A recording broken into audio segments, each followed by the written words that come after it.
India's number 1 varicose veins hospitals ఐబీసీను సంప్రదించండి. మీ నొప్పి లేని ప్రయాణాన్ని ప్రారంభించండి. నమస్తే రమగారు. నమస్తే జయ. రమగారు, మంచి స్టోరీ చెప్పుకుందామండి. చందమామ కథ చెప్తాం. ఓకే. ఒక ఊళ్ళో భార్య భర్త అమ్మ ఉండేవాళ్ళట. ఎవరమ్మా? ఆయనమ్మ. ఓకే. అమ్మ కొడుకు కోళ్ళు ఇలాగ ఇలా చెప్పాలి, క్లియర్గా ఉంటాయి. అయితే కోడలికి అత్తగారి మొహమే గిట్టేది కాదట. మా అమ్మని తెచ్చిపెట్టుకుందాం, మీ అమ్మని పంపించేసేయి. ఏదో ఒక గొడవ పెట్టేది. ఆవిడ కొంచెం మృదుభాషి అత్తగారు. ఏదో ఆ కోడలు అరిచినప్పుడు ఏదో చిన్న చిన్నగా సంసనగా సమాధానం చెప్పి ఊరుకునేది. అట రోజులు గడుస్తూ ఉండేవి. అయితే ఒకరోజు చెప్పిందట, ఇవాళ సాయంత్రం మీ అమ్మని కనుక నువ్వు ఇంట్లో నుంచి పంపించపోయేవో నూతులో పడి చస్తా అని బెదిరించింది. పెళ్ళాన్ని నూతులో పడి చచ్చిపోతుందేమోనని ఈయనేమన్నట్ట, అమ్మ ఏదో కబురు చెప్పారే పై ఊళ్ళో వాళ్ళు ఎవరోనూ చెల్లాయికి ఉంటూ బాగుండలేదుటే చెప్పేసరికి ఆవిడేమో కూతురు మీద ఆపేక్షతోటి అప్పుడే చీకటి పడుతుంటే పౌరు అయ్యో పాపం ఎట్టా ఉందో ఏమిటోరా, ఏం అవస్థ పడుతుందో, పిల్లల తల్లి అసలేను, మరి నన్ను తీసుకెళ్ళు చెల్ల ఇంట్లో దిగబెట్టి వచ్చేద్దు కానీ పదరా నాయన అంటే సాయంకాలం అన్నాలు తిని తల్లి కొడుకు బయలుదేరారు.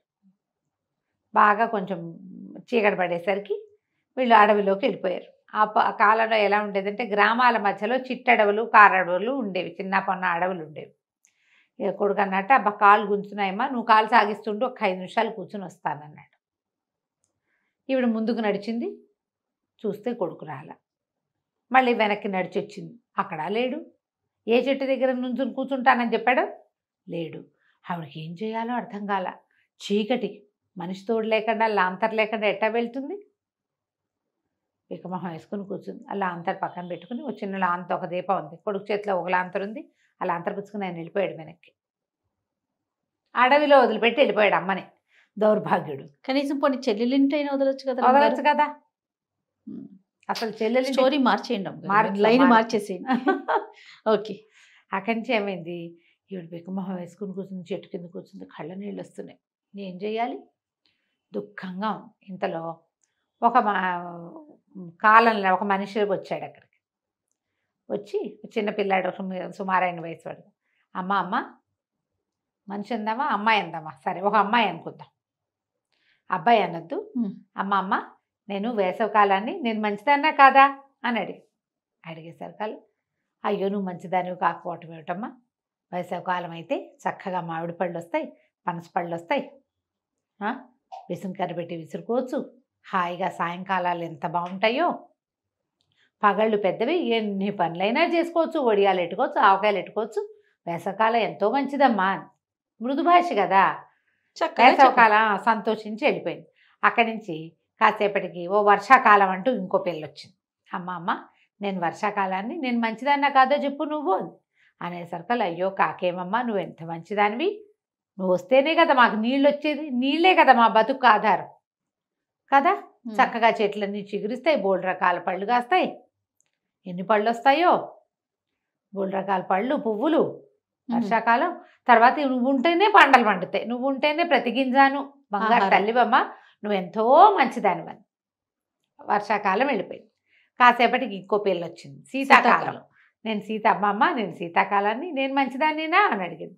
అయ్యో నువ్వు మంచిదానివి కాకపోవటం ఏమిటమ్మా, నువ్వు ఎంతో మంచిదానివి, చక్కగా హాయిగా రాత్రిళ్ళు పెద్దవి, పొద్దున్న సూర్యుడిని చూస్తే సంతోషంగా ఉంటుంది, చక్కగా చెట్లన్నీ చిగురిస్తాయి, మంచి మంచి పండగలు వస్తాయి, ఎంత మంచిదానివో, సీతాఫలాలు జామకాయలు పుట్టెడు వస్తాయి, ఎంత మంచి పళ్ళు వస్తాయో, నువ్వు ఎంత మంచిదానివో అంది. అనగానే మూడో కాలం నవ్వుకుంటూ పోయింది. కాసేపటికి 3 కాలాలు వచ్చి ఎదురుగుండా నుంచున్నాయట.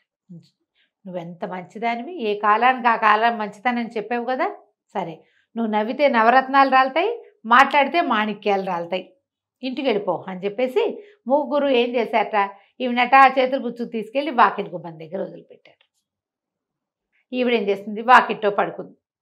కొడుకు మరి అర్ధరాత్రి తలుపులు తీస్తారో తీరు, ఇట్లా అంతర్ పక్కన పెట్టుకుని పడుకుంది. తెల్లవారు లేచేసరికల్లా ఆ కోడలు వాకిట్లో కసు చుమ్ముకోవడానికి వచ్చి ఆవిడ నిర్ఘాంతపోయింది అత్తగారిని చూసి. ఏమిటత్తయ్యా ఎటా వచ్చారు, చీకట్లో ఉంది. ఏదో నడిచొచ్చానమ్మా అని చెప్పింది ఈవిడ సన్నగా. చెప్పగా నోట్లోంచి టకటక రాళ్ళు రాలిపోయినాయి, దగదగా మెరుస్తున్నాయి. ఆవిడ తెల్లబోయింది. ఏమిటో రాలుతున్నాయి, చూస్తే ఏముంది మాణిక్యాలన్నీ. ఆవిడ మాణిక్యాలు ఈవిడ మృదుభాషి మితభాషి అప్పుడప్పుడు మాట్లాడుతుంది. ముత్యాలు మాణిక్యాలన్నీ అటు ఇటు ఇంకా ఉండాలి అటుపడ్డా ఇటుపడ్డా అని కోడలు గెంతుకుంటూ అవన్నీ ఏరుకుంటుంటే ఆవిడకి నవ్వు వచ్చింది. నవ్వింది. నవ్వంగానే ఏమైంది, నవరత్నాలు రాలి పడిపోయినాయి. అన్నీ చూసి ఆశ్చర్యపోయింది. అత్తగారు అప్పుడప్పుడు మాట్లాడుతుంది, అప్పుడప్పుడు నవ్వుతుంది. ఈ ఆనందం పట్టలేకపోయింది. ఇంకేముంది, నవరత్నాలు అమ్ముకుంటే ఎంత డబ్బు. ఆవిడ అప్పుడప్పుడు మాట్లాడినా సరే కదా, చాలు కదా. 2 రోజులు 3 రోజులు గడిచి ఆవిడ మాట్లాడినప్పుడల్లా కాస్త నేర్చుకుని, నవ్వినప్పుడల్లా కాస్త నేర్చుకుని, ఆవిడ జోక్స్ చెప్పి నవ్వించి మరీ ఏరుకుని సంతోషించింది. ఏమనుకుంది కోడలు, అయ్యో మాణిక్యాలు రాలుతున్నాయి, నవరత్నాలు రాలుతున్నాయి, వీళ్ళమ్మ నోట్లో నుంచి రాలితే మనకేమిటి, మనమ్మ నోట్లో నుంచి రాలితే బాగుంటుంది. ఓహో. అవి మా అమ్మ నోట్లో నుంచి రాలితే కదా, మా అమ్మ కదా గొప్ప, ఎవరమ్మ వాళ్ళ గొప్ప, అత్తగారు ఎవడికి గొప్ప. అందుకని ఏమండి ఊరెళ్ళి మా అమ్మని తీసుకురండి అని చెప్తే సరే ఏమైంది, వాళ్ళ అమ్మని తీసుకొచ్చాడు. ఈవిడేమో అత్తగారు కాదు పోదు అందు, ఆవిడ దారిని ఆవిడ పని చేసుకుని గుమ్మనంగా కూర్చుంటుంది. అమ్మ వచ్చాక సరే ఆ రోజు రాత్రి మధ్యాహ్నం అన్నం పెట్టింది, సాయంకాలం పెందరాళ్ళు అన్నం పెట్టి, ఏమండి మా అమ్మని తీసుకెళ్ళి మీ అమ్మని ఎక్కడ దిగబెడిచారో అక్కడ దిగబెడిచి వచ్చేయండి. సరే ఆ అమ్మాయిని మోసుకుపోయారు. ఈ కూతురంతా కటువో తల్లి అంతా కటువు. కూతుళ్ళకి కటువులు ఎక్కడి నుంచి వస్తాయమ్మా, తల్లి దగ్గర ఎంతో కొంత, మరి తప్పదు కదా. వెళ్ళింది, ఆవిడని తీసుకెళ్ళి అడవిలో కూర్చోబెట్టించాడు. ఇక్కడే కూర్చోండి అని చెప్పి ఆవిడ అక్కడ కూర్చునింది. మెల్లిగా కునికి పాటలు పడ్డం మొదలుపెట్టింది. ఈ లోపల వేసవ కాలం వచ్చింది.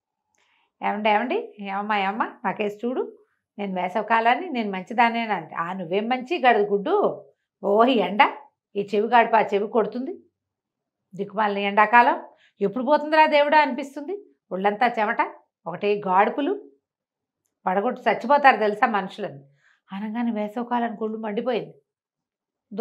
రుసరుసలాడుతూ వెళ్ళిపోయింది. అక్కడి నుంచి వర్షాకాలం వచ్చింది. వర్షాకాలం వచ్చి అమ్మ నేను మంచిదాన్నేనా అంతే, ఏం మంచి, ఊరంతా బురద, ఒకటే తేమ, ఓ బట్టలారో ఓ వడియాలారో, కొంపారదు వాకిలారదు, తెరుపుండదు, వచ్చారంటే చుట్టాలు పోరు. వర్షాకాలంలో దిక్కుమాల వర్షాకాలం, వానలతో ఎవడ పడతాడు అనేసరికి వర్షాకాలం వెళ్ళిపోయింది. అక్కడి నుంచి 3వ శీతాకాలం వచ్చింది. వచ్చేసరికల్లా శీతాకాలాన్ని నేను మంచిదానేనా అనగానే, చిచ్చి దిక్కుమాల శీతాకాలం, ఒకటే చలి రాత్రి పగలు, ఏం బాగుంటుంది, తెరుపు ఉండదు, ఎండ ఉండదు, బట్టలారవు, పొయ్యి రాజుకోదు, శీతాకాలం కష్టం కదా, మంచుకు మొహాలు కనపడవు, ఏమీ సుఖం లేదు, పాడు లేదు, దిక్కుమాల కాలం అంతే అనేసరికి 3 కాలాలు ఒక్కసారి వచ్చాయి. నీకు అసలు నోట్లో మంచి మాట ఉందా నీకు అని చెప్పి అక్కడి నుంచి ఆవిడ్ని కాస్త గాడిదని చేసేసి నువ్వు మాట్లాడితే నీ నోటి నుంచి పురుగులు రాలుతాయి పోపో అని తోలి కరెక్ట్గా వాకిట్లోకి తోలిపెట్టాయి. తెల్లవారేసరికల్లా మా అమ్మలాగానే అత్తగారిలాగానే మాణిక్యాలు ముత్యాలు రాలుస్తుంది వాళ్ళ అమ్మ అనుకుని సిద్ధంగా ఉంది కూతురు. తెల్లారంగానే ఎప్పుడు బయటకు వచ్చేద్దామా అని. తెల్లారే బయటకు వస్తే అమ్మ బదులు వాకిట్లో గాడిద నుంచి, ఎవరు తోలేరే నిన్ను అనగానే నేనే అంది కూతురు. తల్లి అంటమే తల్లి వాయిసే, ఇన్ని పురుగులు రాలిపడ్డాయి. అడిలిపోయింది. ఏమిటి అమ్మ ఇట అయిపోయేవేమిటి, ఈ పురుగులు ఏమిటి అంటే, ఆవిడెవరో 3 ఆడపిల్లలు వచ్చారు, మేము ఆ కాలాన్ని ఈ కాలాన్ని అంటే, నేనేదో నాకు దోచింది నేను చెప్పాను, 3 కలిసి నన్ను గాడిదగా మార్చి నోటి నుంచి పురుగులు రాలుతాయంటే వాకిలంతా పురుగులు మయం. చీపురేసి ఊడ్చుకుంది కోడలు కూతురు ఊడ్చుకుని, చిచ్చి మా నమ్మ నోరు మంచిది కాదు, నాకు కూడా అదే పోలికొచ్చింది, అత్తగారితో సంతృప్తి పడితే ఒట్టి అమ్మైనా మిగిలేది, ఇప్పుడు గాడిదమ్మని ఏం చేసుకోను అని లబలబలాడుతూ బోల్డంతా దుఃఖించింది. కాలాలని దూషించకూడదు, ఏ కాలానికి ఆ కాలమే, అవన్నీ మనకు ఉపయోగపడేవే.